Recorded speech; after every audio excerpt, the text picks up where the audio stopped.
Ang Lakers ay hindi pa tapos gumawa ng move ngayong off-season. Habang unti-unti nang nawawalan ng kalaban ang Los Angeles sa Jonathan Kuminga sweepstakes, biglang lumitaw ang report na maaaring maging sila na lang ang huling nakatirang suitor.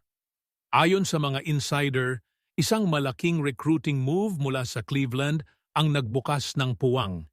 At maaaring ito na ang senyales na hinihintay ng Lakers front office. Pero bago tayo maniwala na sigurado na ito, may isang malaking hadlang pa rin sa pagitan ng Lakers at ng kanilang bagong best option, ang kontrata mismo ni Kuminga. Ipapaliwanag natin ngayon kung ano talaga ang nangyari, bakit ito importante para sa Lakers, kung ano ang pinakamalaking obstacle na kailangan pang malampasan, at kung ano ang pinaka-realistikong outcome bago magsimula ang bagong season. Bago tayo pumunta sa detalye, mag-subscribe muna kayo para hindi kayo mahuhuli sa susunod na update tungkol sa Lakers roster. Ngayon, pumunta na tayo sa bahagi ng balita na talagang magpapabago ng direksyon ng kwentong ito. Sa loob ng ilang linggo, hindi lang Lakers ang tumutugis kay Jonathan Kuminga. Kasama rin sa listahan ang Cleveland Cavaliers at sa ilang punto, mas malamang pa nga silang manalo dahil mas kaakit-akit ang kanilang trade package. Pero ayon sa NBA insider na si Jake Siegel, biglang lumihis ang direksyon ng kumuha ang Cavaliers ng ibang wing sa halip na si Kuminga. Ang epekto nito ay direkta. Ayon sa report, nag-iisa na lang ngayon ang Lakers bilang tunay na suwitor para sa 23 anyos na forward. Sa unang tingin, mukhang malinaw na ang landas.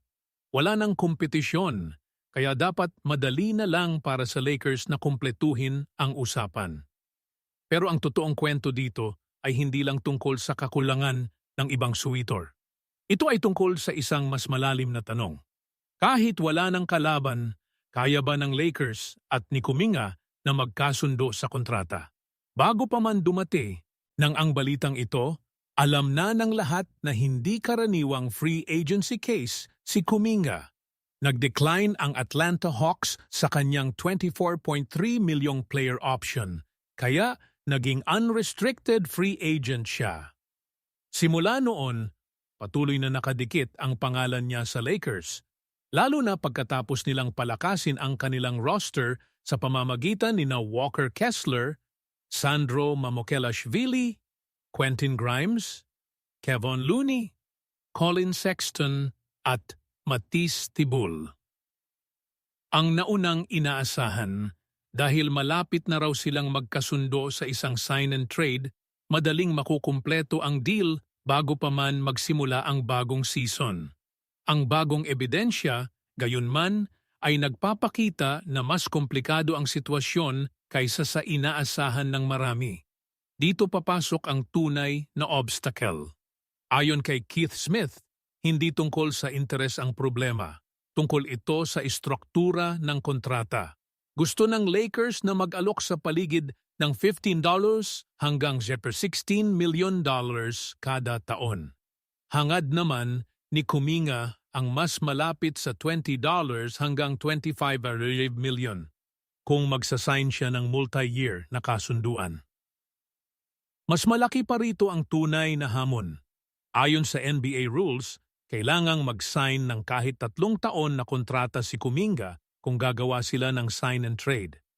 Ibig sabihin, wala siyang option na mag-1 taon lang para patunayan ang sarili at bumalik sa free agency sa susunod na taon ng mas mataas ang halaga. Kaya naman, kahit gustuhin niyang tanggapin ang mas mababang bayad, ayaw naman niyang ilak ang sarili sa mahabang panahon. Sa madaling salita, pumapayag ang Hawks na tumanggap ng package na nakasentro kay Jared Vanderbilt at ilang draft compensation. Ang Lakers naman, nag-e-explore pa rin ng multi-team options. Kasama na rito ang paggamit kina Dalton Knecht at Jaden Hardy bilang karagdagang piraso sa isang 3-team na kasunduan ayon sa report ni Michael Scotto. Ang tanong ay hindi na tungkol sa interes ng magkabilang panig. Ito ay tungkol, kung sino ang mauunang kumurot sa kanilang posisyon. Kahit malinaw na ang Lakers na lang ang natitirang suitor, hindi ibig sabihin nito na sigurado na ang deal. Kung magpupumilit si Kuminga na hindi tatanggap ng mas mababang bayad, maliban na lang kung 1-year deal ang kasunduan, maaaring mahulog sila sa isang gridlock, kung saan gusto ng Lakers ang kanyang serbisyo, pero hindi kaya ng kanilang cap space na ibibigay ang eksaktong hinihiling niya. Idagdag pa rito, ang katotohanang kailangan pa rin nilang alisin ang mga kontrata nina Vanderbilt at Knecht upang gumana ang matematika ng deal. Kung walang ibang team na papayag na tumanggap sa dalawang manlalarong ito, mahihirapan ang Lakers na kumpletuhin ang sign and trade kahit gaano pa ito kasimple sa papel. Ang pinaka-realistikong outcome dito ay hindi biglaang pagbagsak ng deal, kundi isang mabagal na proseso ng negotiation habang papalapit ang simula ng bagong season. Malaki ang tsansang magkasundo pa rin sila, lalo na kung wala ng ibang alternatibo si Kuminga na katulad ng Lakers. Pero hindi rin ito garantisadong mangyayari.